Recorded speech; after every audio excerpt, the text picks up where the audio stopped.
اور بادشاہ وہ نبی اور بادشاہ حضرت داؤد علیہ السلام کے فرزند تھے۔ اس طرح وہ خود نبی تھے اور نبی کے فرزند تھے، نیز خود بادشاہ اور ان کے والد بھی بادشاہ تھے، جنہوں نے تاریخ کی سب سے عظیم الشان مملکت کی بنیاد رکھی اور اسے حق، انصاف اور سلامتی جیسے انسانی اصولوں پر قائم کیا۔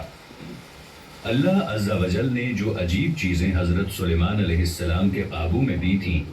ان میں سے ایک ہوا بھی تھی۔ حضرت سلیمان علیہ السلام ہوا کو حکم دیتے تو وہ انہیں ان کی خواہش کے مطابق اٹھا لے جاتی۔ اس طرح حضرت سلیمان علیہ السلام ذرا سے وقت میں دور دراز کے ملکوں کا سفر کراتے۔ اسی طرح جنوں اور شیطانوں کو بھی ان کے قابو میں کر دیا تھا، جن میں سے بعض معمار تھے جو وہ ساری چیزیں تعمیر کرتے جن کا انہیں حکم دیا جاتا، بعض غوطہ خور تھے جو سمندروں کی تہوں میں اتر کر خزانے نکال لاتے تھے۔ اسی طرح ان کے لیے پرندے، جنگلی جانور اور چیونٹیاں بھی مسخر کر دی گئی تھیں۔ وہ سب سلیمان علیہ السلام کے مددگار تھے ان کی سلطنت میں بھلائی، خوشحالی اور ترقی کے حصول میں، تاکہ وہ سب پرسکون اور اچھی زندگی بسر کر سکیں۔ اسی طرح اللہ تعالیٰ نے حضرت سلیمان علیہ السلام کو حکمت اور گہری سمجھ بھی عطا فرمائی تھی۔ اللہ تعالیٰ نے حضرت سلیمان علیہ السلام کو پرندوں اور جانوروں کی بولیاں سکھائی تھیں۔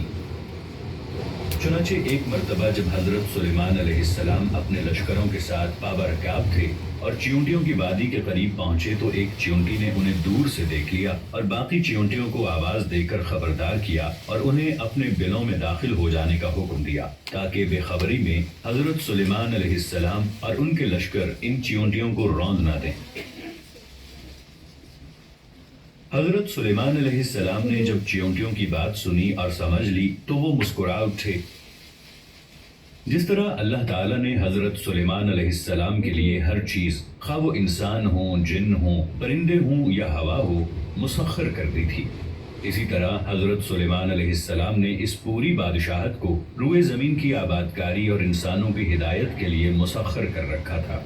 حضرت سلیمان علیہ السلام حق کے معاملات میں مضبوط اور طاقتور بادشاہ اور ایسے نبی تھے جو زمین پر اللہ تعالیٰ کی مرضی کو پورا کرنے میں اور انسانوں کی زمین پر بہتر خلافت میں لگے رہتے تھے۔ حضرت سلیمان علیہ السلام کی سلطنت اور مملکت بہت وسیع تھی، چنانچہ وہ زمین کے راستوں پر ایک جگہ سے دوسری جگہ آتے جاتے، اپنے عظیم مقاصد کو پورا کرنے، اللہ تعالیٰ کی بندگی کی بنیاد پر انسانیت کے اتحاد کے لیے اور اختلاف، فساد، بگاڑ اور کشمکش کو ختم کرنے کی خاطر۔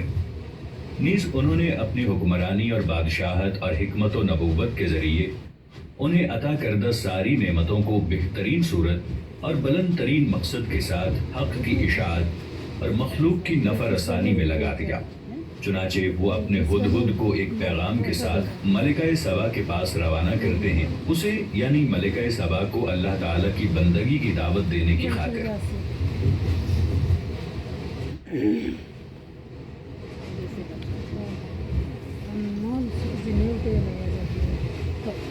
چنانچہ ملکہ سبا بلقیس اس عظیم الشان بادشاہ سے ملاقات کے لیے آتی ہے اور ان کے محل میں داخل ہوتی ہے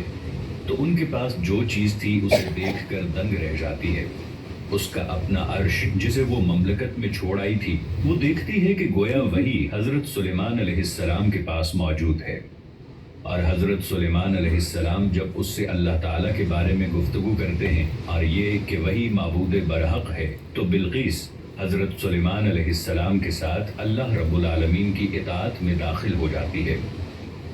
اور اللہ تعالیٰ کا بے پایاں شکر ادا فرمایا ان نعمتوں پر جن کے بارے میں حضرت سلیمان علیہ السلام جانتے تھے کہ انہیں انسانیت کی خدمت، روئے زمین کی آبادکاری، امن و سلامتی کے حصول اور اللہ رب العزت کی فرما برداری کی خاطر کیسے استعمال کیا جانا چاہیے۔